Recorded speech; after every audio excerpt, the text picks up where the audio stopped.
السلام علیکم۔ مولانا روم بیان کرتے ہیں کہ ایک دیہاتی زمیندار کا کاروبار کے سلسلے میں اکثر و بیشتر شہر آنا جانا لگا رہتا تھا۔ اس زمانے میں سفر زیادہ تر لوگ پیدل کرتے یا سواری کے لیے کسی جانور کا استعمال کرتے تھے۔ اس دیہاتی زمیندار کا گاؤں شہر سے بہت دور تھا۔ ایک شہری تاجر سے اس کے کافی تعلقات بن گئے، اسی لیے وہ زیادہ تر قیام اسی تاجر کے گھر میں کرتا۔ بعض اوقات 1 یا 2 ماہ بھی اگر اسے ٹھہرنا پڑتا تو اسی تاجر کے ہاں رہتا۔ وہ شہری تاجر اپنے مہمان دوست کے خورد و نوش اور ہر طرح کی ضروریات کو بخوشی پورا کرتا رہتا۔ جب بھی وہ زمیندار اپنے گاؤں واپس جانے لگتا تو شہری تاجر اور اس کے بیوی بچوں کو اپنے گاؤں آنے کی دعوت دیتا۔ ایک دفعہ اس زمیندار کو بعض ضروری کاموں کی وجہ سے اپنے تاجر دوست کے ہاں 2 سے 3 ماہ تک قیام کرنا پڑا۔ کام پورے کرنے کے بعد جب وہ گاؤں واپس جانے لگا تو اس نے پھر تقاضا کیا کہ جناب آپ مجھے شرمندہ کر رہے ہیں، میں آپ کے احسانات مہمان نوازی کے نیچے دب گیا ہوں۔ ان دنوں ہمارے گاؤں میں موسم بہار کی فضا بڑی خوشگوار ہوتی ہے، ہر طرف سبزہ لہلہاتا ہے، رنگ برنگے پھول جھومتے ہوئے نظر آتے ہیں، آپ لوگ دیکھیں گے تو خوش ہو جائیں گے۔ اس سال اپنے بال بچوں کے ہمراہ ہمارے ہاں ضرور تشریف لائیں۔ ایک دن شہری تاجر کے بچوں نے کہا، ابا جان چاند، بادل اور سایہ بھی سفر کرتے ہیں، آپ نے اپنے دیہاتی دوست کی مہمان نوازی میں کبھی کوئی کسر نہیں اٹھا رکھی، اس بیچارے کو بھی اپنے احسانات کا حق ادا کرنے کا ایک بار موقع تو دے دیجئے، آپ سفر سے کیوں گھبراتے ہیں؟ شہری تاجر نے کہا، تم سچ کہتے ہو، لیکن داناؤں نے کہا ہے کہ جس سے تم بھلائی کرو اس کے شر سے بچو، حد سے زیادہ دوستی کا نتیجہ دشمنی ہوتا ہے، اور دوسرا اس گاؤں تک پہنچنے کے لیے ہمیں جنگل و بیابان اور صحرا سے گزرنا پڑے گا۔ تاجر نے بہت سمجھانے کی کوشش کی اپنے بچوں کو، مگر وہ تھے کہ سمجھنے کا نام نہ لیتے تھے۔ تاجر نے انہیں بتایا کہ ایک دفعہ باز نے مرغابی کا شکار کرنے کے لیے اسے یہ کہہ کر پانی سے باہر نکلنے کو کہا کہ بی مرغابی آج کل کھیتوں میں بڑی بہار ہے، رنگ برنگے پھول لہرا رہے ہیں، مگر عقل مند مرغابی نے جواب دیا، تمہیں یہ پرفضا بہار مبارک ہو، ہمیں پانی کا حصار ہی کافی ہے، ہم اسی پر قناعت کرتے ہیں۔ لیکن بچے اصرار کرتے ہی گئے اور شہری تاجر کا تمام سمجھانا بیکار ہو گیا۔ آخر کار سفر اختیار کرنے اور گرفتار مصیبت ہونے پر مجبور ہو گیا۔ چنانچہ انہوں نے سامان سفر باندھا، بڑی خوشی خوشی اس امید پر گھر سے نکلے کہ دعوت دینے والا بڑی زمینوں اور باغات کا مالک ہے، وہ ہماری خوب خدمت کرے گا، ہماری مہمان نوازی کرے گا اور ہمیں اپنی جان سے بھی عزیز رکھے گا۔ مولانا روم یہاں بیان کرتے ہیں کہ حلال سفر سے ہی بدرے کامل بنتا ہے۔ حضرت یوسف علیہ السلام کو بھی گھر سے نکل کر بادشاہی ملی، اسی امید پر تاجر کے اہل خانہ نے دن کی سورج اور گرمی برداشت کی اور رات کو بھی سفر جاری رکھا۔ راہ سفر کی سختی گاؤں جانے کی خوشی میں بہشت معلوم ہوئی، ان کے دلوں میں گاؤں کی پر بہار فضا بسی ہوئی تھی۔ اہل دنیا کا قاعدہ یہی ہے کہ وہ مقصد کو حاصل کرنے کے لیے طرح طرح کی تکلیفیں برداشت کر لیتے ہیں۔ تاجر اور اس کے اہل و عیال کا بھی یہی حال تھا۔ ان کے خیال میں یہ تھا کہ گاؤں میں ہر قسم کی آسائش ان کا انتظار کر رہی ہے اور ہمیں وہاں پہنچ کر عیش و آرام مل ہی جائے گا۔ جب وہ کسی پرندے کو گاؤں کی جانب پرواز کرتا دیکھتے تو ان کا جی چاہتا کہ وہ بھی اس کی طرح اڑ کر جلد از جلد گاؤں جا پہنچیں۔ اس طرف سے جو ہوا آتی وہ اسے زندگی کا تازہ پیغام سمجھتے اور سفر کی تمام مشکلات کو اسی امید پر سہتے جاتے۔ تھکے ماندے 1 مہینے کے بعد جب اس گاؤں میں پہنچے تو ان کا آب و دانہ ختم ہو چکا تھا۔ ایک حریص پرندہ دانے کو بادام سمجھ کر جال کی طرف آنکھیں بند کر کے لپکتا ہے اور گرفتار دام ہو جاتا ہے۔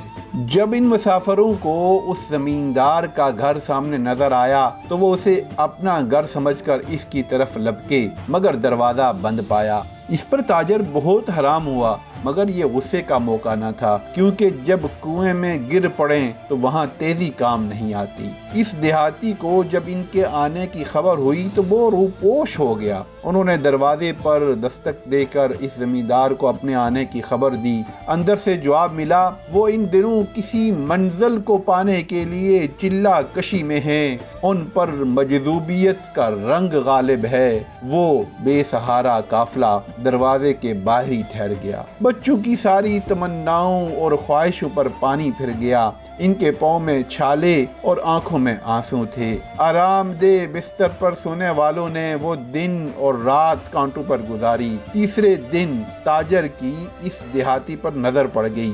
سلام دعا کے بعد کہا، میں فلاں شخص ہوں جسے آپ سالہ سال اپنا دوست کہتے رہے اور ہمارے گھر میں آ کر قیام کرنے کے بعد اپنے گاؤں آنے کی دعوت بار بار دیتے رہے اور مجھے مجبور کرتے رہے کہ میں آپ کے گاؤں آؤں۔ اس دیہاتی نے جواباً پہچاننے سے انکار کر دیا۔ دیہاتی نے کہا، بھائی میں تو دن رات اللہ کی یاد میں کھویا رہتا ہوں، مجھے اپنے وجود کی بھی خبر نہیں، یہ بھی پتا نہیں کہ میری ہستی کیا ہے، خدا کے سوا مجھے تو کسی بات کا ہوش ہی نہیں۔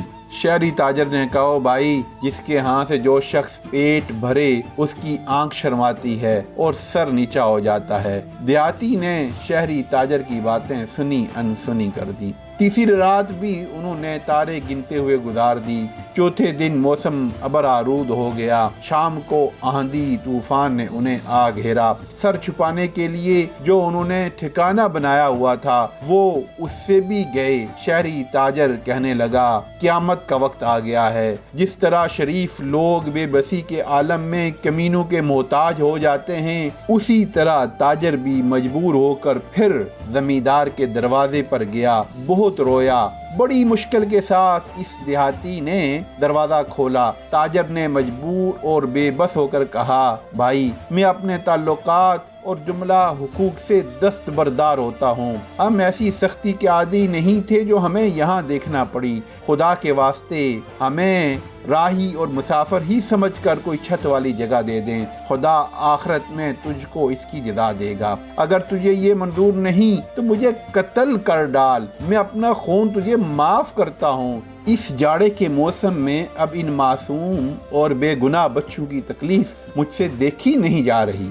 زمیندار نے کہا کہ ہمارا چوکیدار کا ایک کمرہ ہے، وہ رات کو تیر اور کمان لے کر ہمارے مال مویشیوں کی حفاظت کرتا ہے تاکہ کوئی جنگلی جانور نقصان نہ پہنچائے۔ میں چوکیدار کو چھٹی دے دیتا ہوں اور چوکیدار والا کمرہ تم لے لو، رات کو تیر کمان لے کر اس جگہ ڈیوٹی بہرحال دینی پڑے گی۔ شہری تاجر نے کہا، اس وقت میں ایسی 100 خدمتیں کرنے کو تیار ہوں اپنے بچوں کے لیے۔ غرض اس وعدے پر وہ اپنے اہل و عیال کو چوکیدار کی کوٹری میں لے گیا۔ وہ جگہ نہایت ہی تنگ اور مچھروں اور پسوں کا گھر تھی۔ ان کا حال تو آسمان سے گرا اور کھجور میں اٹکا والا ہو گیا۔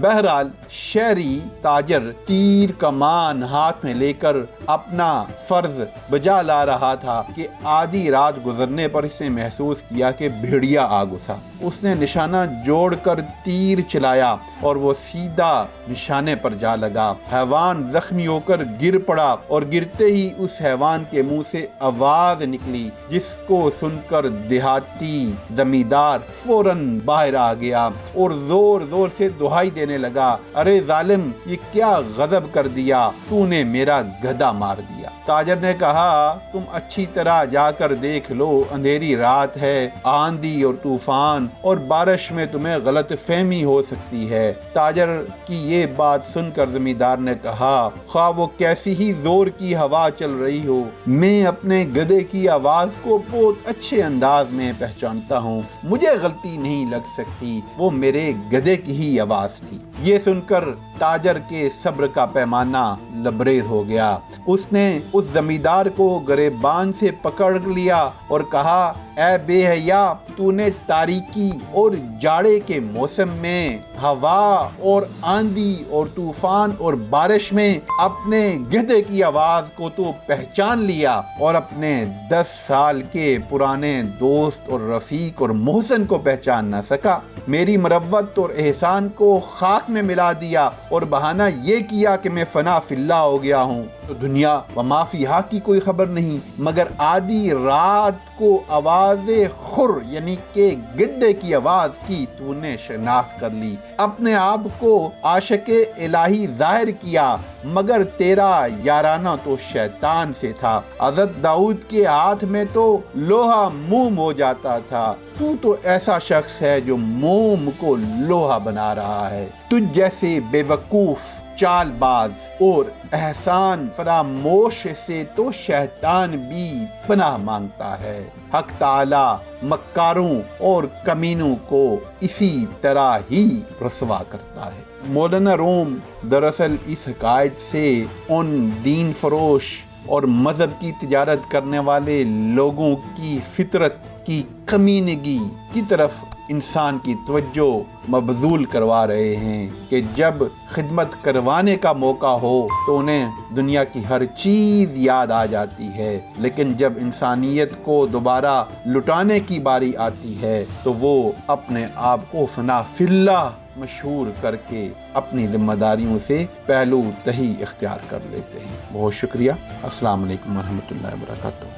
اگر آپ کو ہماری ویڈیو اچھی لگی تو چینل کو سبسکرائب کر کے بیل آئیکن پریس کر دیں تاکہ ہر آنے والی نئی ویڈیو آپ تک بر وقت پہنچتی رہے۔ شکریہ۔